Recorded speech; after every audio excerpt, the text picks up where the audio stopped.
Live from our hurricane headquarters with real-time analysis from some of the nation's top meteorologists, this is Tracking the Tropics, powered by Bose Electric.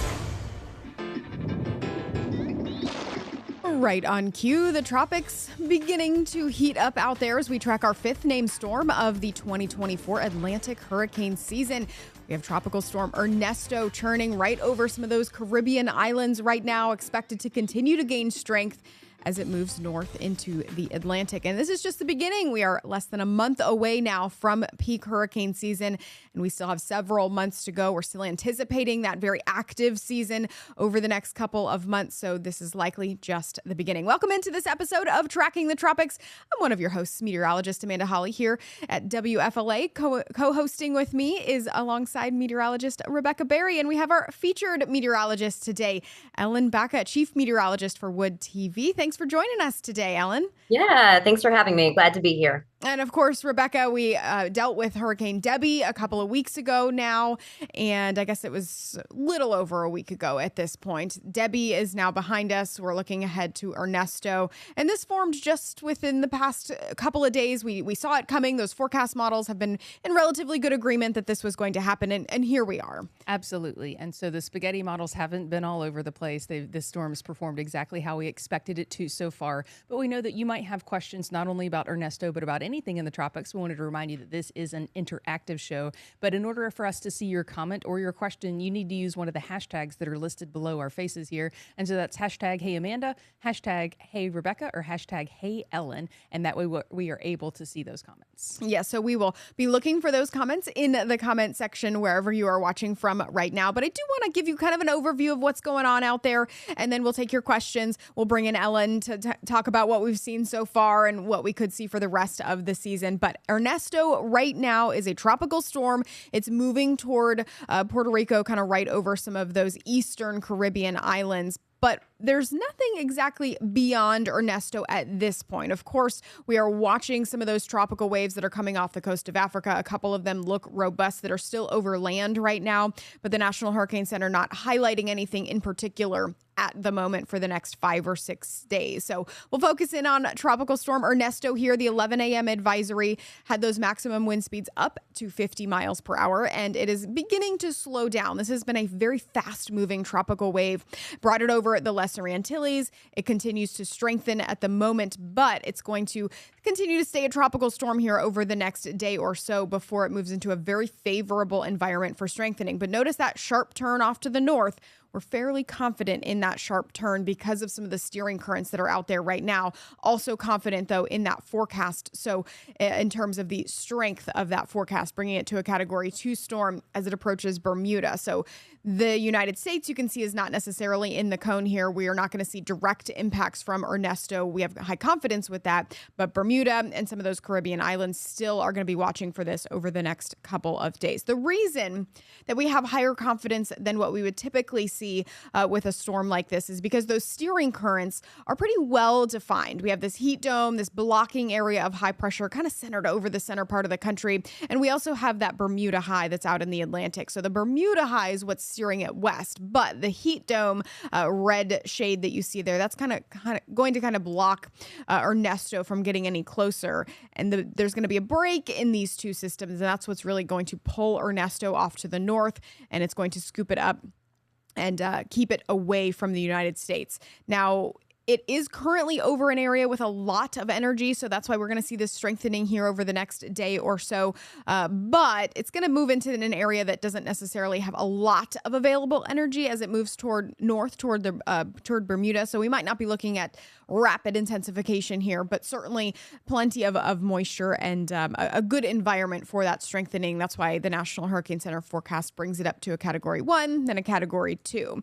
Now, I said we're not going to see direct impacts from Ernesto in the United States, but we are going to see indirect impacts, specifically the East Coast, all the way from West Palm Beach up north as we go through the week. And that is because as Ernesto strengthens, it is going to send out some of that energy in terms of waves, and we're going to see a swell reach the East Coast of the United States, and that usually brings us some strong rip current. So if you have any plans to go to that coastline, you'll really want to pay attention to that as we head into all the way through the weekend and into Monday. as this lifts off to the north. So that's kind of what we're looking at with Ernesto. When we see our next named storm develop on the list, that one is going to be Francine. And again, Rebecca and Ellen, we are looking at an active season. So I do think that, eventually we are going to have Francine. But at the moment, Ernesto is really the sole storm that we are tracking. Yeah, and it's pretty nice that Ernesto is moving quickly for many reasons. I know right now is kind of a big time frame for folks to get out and hit some of those cruise ships. And when you have a fast moving storm, it can kind of clear in and clear out. But folks that have cruises planned within the next several days still need to be aware, as Amanda was mentioning, even just some of the storm swell that's going to be impacting so much of the Atlantic as Ernesto moves through.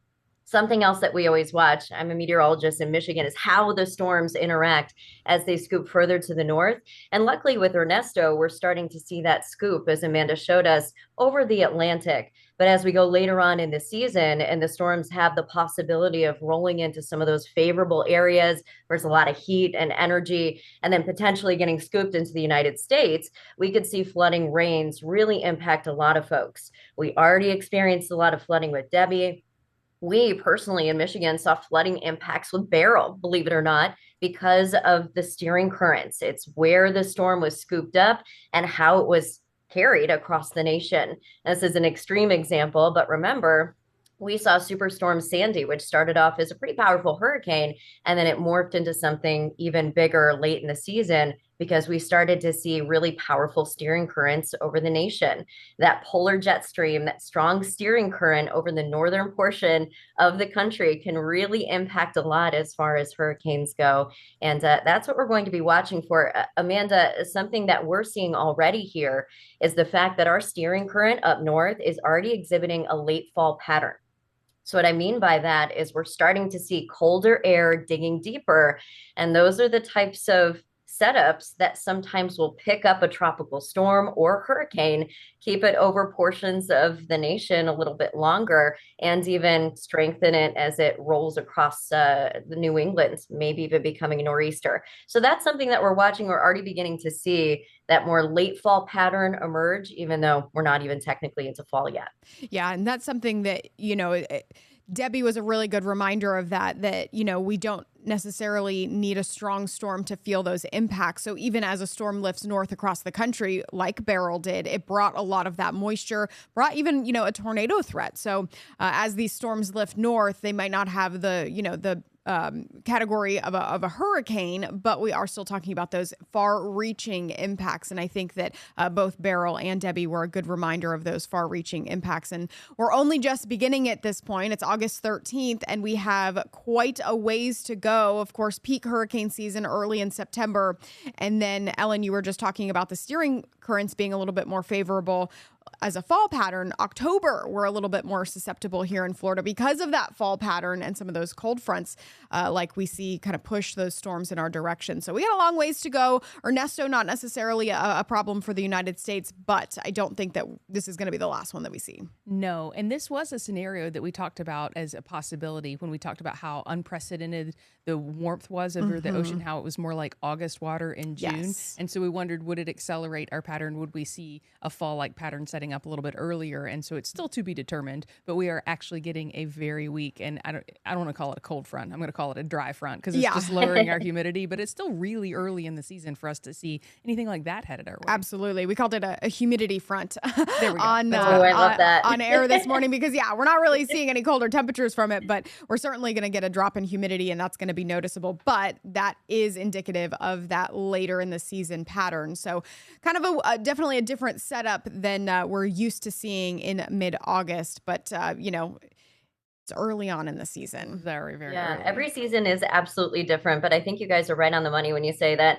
this is not going to be our last one. When you look at all of the available energy, it's just a no-brainer that we're likely going to see some of these small disturbances really take hold. And it doesn't really take much for them to become quickly a tropical cyclone. And then in some cases like Ernesto, a tropical storm. Ernesto strengthened really quickly from a first wave into a tropical storm. And if Ernesto would have taken a slightly different track, I'm sure we would have seen continued rapid development. But luckily for us, the steering pattern with high certainty just taking it out closer to the Atlantic Ocean into the Bermuda area. So yeah, this is a good indication. I think you guys are right on of what we could be seeing as we move into the next month or so, especially.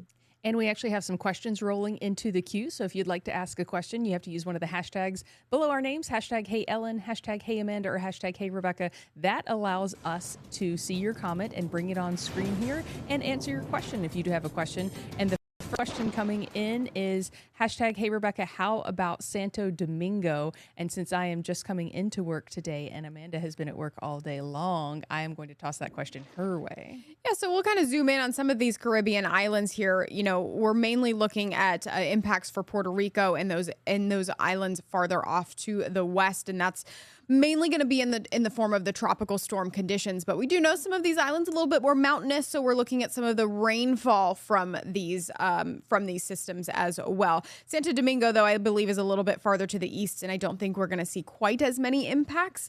Of course, that forecast cone, there we go, puts it on and it curves it off to the north pretty quickly. So not anticipating huge impacts there for Santo Domingo. Excellent. And our next comment coming in is from Brody on our WFLA West Facebook page. Hey, I've noticed more waves really starting to kick off the coast of Africa. So I guess the wave train is warming up. And so I'm going to put us all on screen and let Ellen take the lead with this one. And just like you said, you don't think this is going to be the last one of the season. Right, definitely. And you can see, as we mentioned, the different waves that are coming off of Africa. And earlier we had so much dust in the area, it made it difficult for some of these waves to take hold. But this is a good indication that they're just going to keep on rolling. So all we have to do in terms of a tropical sense is wait for some of those waves to roll into favorable environments. And then as they continue to track over to the west, closer to the nation, we have so much heat available that it's just one of those things where it's a wait until it all comes together with a lot of opportunity for growth in a lot of different portions of the ocean.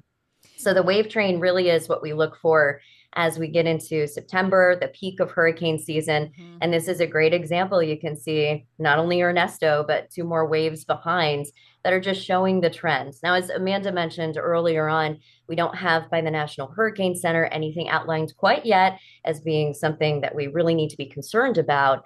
But this is a pattern that I think is going to just continue over the next couple of weeks. Every single wave that comes off the coast of Africa really needs watched closely because, those long range forecast models, they may not pick up on that development right away, but sometimes we can see them develop later on, depending on how those steering currents change a little bit. So, right now we're actually still dealing with some of that Saharan dust out there as well, which is a little bit late in the season for it. Even Ernesto kind of fending off some of that dust. You can see that near the Lesser Antilles.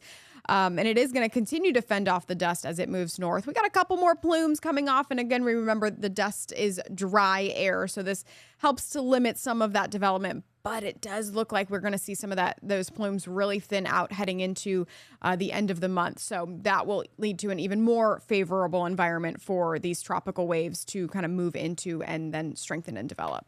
And as a meteorologist, all you're watching for is the day off that you took at the end of the month that you already know you're not off that day. Yes. We limit our time off during the peak of season. And then occasionally, if you do, you got to have the insurance. Bought the trip insurance already because I'm not going. You just never know. And actually today specifically is the 20-year anniversary of Hurricane Charley from making landfall. And we were talking earlier about how it's still early on in the season. This was just the first of 4 storms to impact Florida back in 2004. So it's certainly still early on. I have this graphic that kind of goes through some of the development phases of what we saw with Charley 20 years ago. It first became a tropical depression on August 9th, and it formed southeast of Barbados. Barbados continued to strengthen as it moved over the Caribbean, through the central Caribbean at that. So it was able to strengthen. It did turn into that hurricane near Jamaica on August 11th, and then passed over Cuba, was continuing to strengthen, was actually a Category 3, weakened a little bit over those mountains, but this is when we saw that rapid intensification when it moved over the Gulf Stream, and we saw that rapid intensification into a Category 4 storm. It did have that late turn, it's kind of an early turn, if you will, into Fort Myers. Was a relatively small storm, but it did make landfall as a Category 4 storm on August 13th back in 2004. And that was the day after my internship ended officially, but I was still there because I wanted to see how it worked down the street at WTVT and Fox 13. And back then you had to render graphics. So when every new track would come out, it was my job to render the graphic and then run in the studio and let them know that it was ready. And it was just a wild time as an intern to experience that. But I also remember all of the meteorologists standing there watching it make that turn inland earlier into Fort Myers instead of, because they thought it was coming straight up to Tampa Bay. And you know, we talk a lot about the wobble tracker on this, you know, this platform, Tracking the Tropics. And that is something that, you know, back then we would have been looking at really closely. Is this a wobble or is this a turn? Just like we did with Debbie a couple of weeks ago. We said, is this a wobble or is this a turn? And it was that initialization of the turn. And that was the case with Charley as well. It continued on that northeast path as opposed to the northern path it was, you know, supposed to take. So this was definitely an impactful storm. I was a little bit younger, wasn't working yet. I was actually still pretty little, and I remember, you know, I grew up in Sarasota, so I was still pretty little, and we evacuated across the state because we were supposed to be on the really dirty side of the storm there in Sarasota, getting the brunt of the eye wall and things like that, storm surge. And so we evacuated to the East Coast. Ended up being worse for us on the East Coast because you know, it did make that earlier turn. So this was a storm that stayed a hurricane moving through Orlando. That was wild about Hurricane Charley. How many tornadoes we had inland, how rough of a storm this was, power outages all the way up to Jacksonville. Yeah, lots of tornadoes, lots of tornado warnings. I remember being in the car and just hearing the sirens go off and continuing to go off. And it was definitely a scary time back then. And again, this was just the first of 4 that year. Charlie, Francis, Ivan, Jean. It was almost every other week you were evacuating. Yes, it was. And they came from, you know, all directions there. So definitely an impactful storm. Hard to believe it was 20 years ago at this point, but today is the technology, I'm sure, has changed so much with the Tracking the Tropics. It must have been wild experiencing that and having those core moments and then looking at things now and being like, my gosh, we just have so much more now to help to determine. I mean, just the satellite imagery alone, you know, for us to get rapid updates as we do. And, you know, to be able to track some of these small, minute maneuvers of the storm and which way they're going, it definitely has improved. And it's helpful for us to kind of determine those impacts down the line. And just not to sound more like an old lady, but when I started, spaghetti models actually looked like spaghetti. You couldn't tell. There was no consensus that you had to pick one and go with it. And now it's like, no, it's uncooked spaghetti now. It was cooked spaghetti. It's like still in the box spaghetti. Ernesto spaghetti is definitely in the box. Like those are some consistent lines. We like to see the consistency. We love a storm that we have, you know, high confidence in and that we can say, these are going to be the impacts. This is what we're going to feel when we're going to feel it. And, you know, we'll still see some small wobbles here and there, but certainly we like consistent storms. We do. We also have another comment. And so once again, you can add your comments or questions, but you have to use one of our hashtags, hashtag Hey Rebecca, hashtag Hey Ellen, or hashtag Hey Amanda. This one's from Nathaniel on WFLA saying, hey, I have family traveling to Puerto Rico for some relatives. Do they expect the outages to be especially bad due to the infrastructure problems and the weather? Yeah, unfortunately, you know, down there in Puerto Rico, the infrastructure not quite as great as we have here, you know, in the United States. So there are going to be some impacts from Ernesto. We'll go back to what we're looking at with Ernesto right now. Conditions likely deteriorating over the next 24 hours. We're starting to see some of those clouds rolling on through, and there could be some rainfall as Ernesto kind of passes just off to the north of the island. It's really going to depend on how much organization we see within the next 12 hours, but certainly those tropical storm impacts. Yeah, I hate to see that. It feels like they get whacked by every single one that goes by. They really do. And especially with the terrain there, sometimes they can really pile up some water in certain spots. So 6 to maybe 12 inches of rain, I was saying, for some portions. But again, that's the maximum amount of rainfall. So one of the benefits is the fact that Ernesto is just a fast mover. It's not going to sit there and churn and continue to deliver wind and rain. It's going to hit and then be on the way out. So hopefully that should minimize impacts. But again, with infrastructure, a storm of this caliber can do damage.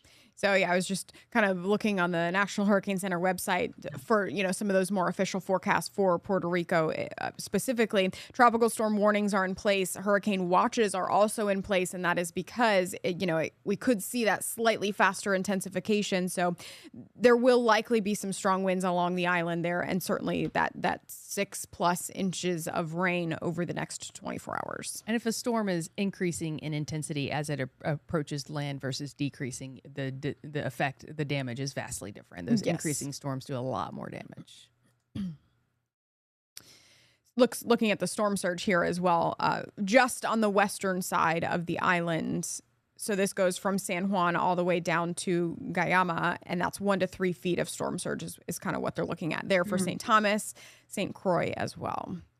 It's always interesting with storms, the angle of inclination, like how it's going to be hitting or moving across a region also has a huge impact. So there are all these subtle variables where you don't have to just look at like, oh, tropical storm, oh, Cat 2. Like you really have to dive in and see at what angle is this going to smack shore? Where are we going to see uplift from terrain? Where are we going to see storm surge in terms of how wide the storm is? I think what's interesting with Ernesto is it really started off, as many storms do, weighted on its eastern side a bit, and then it started to kind of got a little bit more organized. It started to kind of got it's getting a little bit more organized now, clearly, and already because it's just been exhibiting that strengthening, as Rebecca was saying. It's definitely one that bears watching until it becomes a bit more of a fish storm, until it takes that hook. And then we just have to worry more about the surge impacts. This will be something that we need to watch very closely for the next 18 hours at least. Absolutely. Yeah.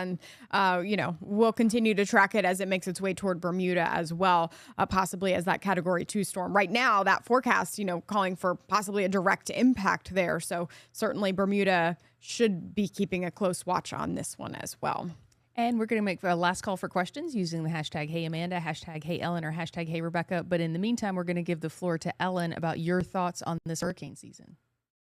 Yeah, this hurricane season will be an interesting one to watch. Already, I'm in the Michigan area. We've seen impacts from Beryl as it rolled through. We had a good drenching there. And I just think it's really interesting that we're already starting to see the polar jet stream dip down. As you mentioned, you already felt a humidity front in the Florida region with a drop of humidity. If we continue to lean into this pattern where we see almost a fall setup or a late fall setup, this could mean a very different impact for areas like Florida and then the East Coast especially. But I shouldn't be remiss. I shouldn't leave out the Gulf of Mexico either, just because any storm that forms close to the nation will be much more easily scooped up and carried away. Now, there are some benefits to that. The fact that Debbie was not scooped quickly meant that we saw much more in terms of flooding, and we saw sustained tornado potential because Debbie just sat there in churns. When you have this late fall pattern, not just with the waves coming off of Africa, but with our jet stream over the nation helping to scoop it up and carry it away, you really start to change up the game. The storms usually move a bit faster, but they also can hold on to their strength a little longer as they're carried through portions of the nation. So it does seem clear that this is going to be an active year. I know we can have a Cat 5 that stays out in the middle of the ocean and no one really minds it, but we do need to watch close to home for a lot of these storms that are coming in and a lot of these waves that are coming in off of Africa, just because the environment is so favorable. And I do think that we're going to see a big uptick right on schedule as the Saharan dust takes a bit of a break. So that's my thought, just looking down here from Michigan across what you guys are dealing with. That peak just looks like it's right on schedule. And yeah, we are approaching, the very quick climb in that activity as we get into September. So we will be here on Tracking the Tropics every single step of the way. Ellen, though, I wanted to thank you so much for joining us on today's episode of Tracking the Tropics. Yeah. Thank you for being our featured meteorologist, a familiar face of the program. Thanks for having me. I appreciate it. And of course, Rebecca, as always, our host meteorologist, any last minute questions that came in? No last minute questions that came in, so that you guys explained everything perfectly, apparently. I love that so much. Of course, we keep an eye on those questions in the comment section. So if you ever want us to cover anything here on Tracking the Tropics, we will do that. For now, We're keeping an eye on Tropical Storm Ernesto. We'll let you know if anything changes. Those Caribbean islands need to keep a focus for the next 24 hours, and then we'll watch for the impacts there in Bermuda. At this time, though, I think we're going to wrap up this edition of Tracking the Tropics. We will, of course, be right back here next Tuesday at 12:30 Eastern Time, wherever you're watching from right now. That is our regularly scheduled episode time, and we're here whether there's a storm or not out there. If we do have new development in between now and then, we will hop on here and do those episodes as well. But for now, for Ellen, Rebecca, and myself, thanks for joining us. Find Tracking the Tropics on these platforms. And for storm updates, the latest models, and helpful resources, visit trackingthetropics.tv.